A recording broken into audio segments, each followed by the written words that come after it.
વડોદરાના કુખ્યાત ગુનેગાર અલ્પુ સિંધીને ફરી એકવાર દબોચી લેવામાં પોલીસને સફળતા મળી। 50 થી વધુ ગુનાની અંદર સંડોવાયેલો આરોપી અલ્પુ સિંધી વડોદરા મધ્યસ્થ જેલમાં બંધ હતો, જે વચગાળાના જામીન પર મુક્ત થયા બાદ ફરાર થઈ ગયો હતો।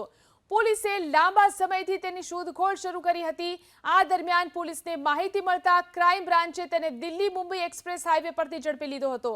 અલ્પુ સિંધી પર ફાયરિંગ, હત્યાનો પ્રયાસ, પ્રોહિબિશન, બોગસ દસ્તાવેજ સહિત 50 થી વધુ ગુનાઓ નોંધાયેલા છે। વડોદરાના કુખ્યાત ગુનેગાર અલ્પુ સિંધીને ફરી એકવાર દબોચી લેવામાં પોલીસને સફળતા મળી। 50 થી વધુ ગુનાની અંદર સંડોવાયેલો આરોપી અલ્પુ સિંધી વડોદરા મધ્યસ્થ જેલમાં બંધ હતો, જે વચગાળાના જામીન પર મુક્ત થયા બાદ ફરાર થઈ ગયો હતો।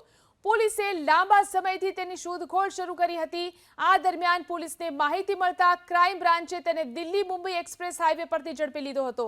અલ્પુ સિંધી પર ફાયરિંગ, હત્યાનો પ્રયાસ, પ્રોહિબિશન, બોગસ દસ્તાવેજ સહિત 50 થી વધુ ગુનાઓ નોંધાયેલા છે।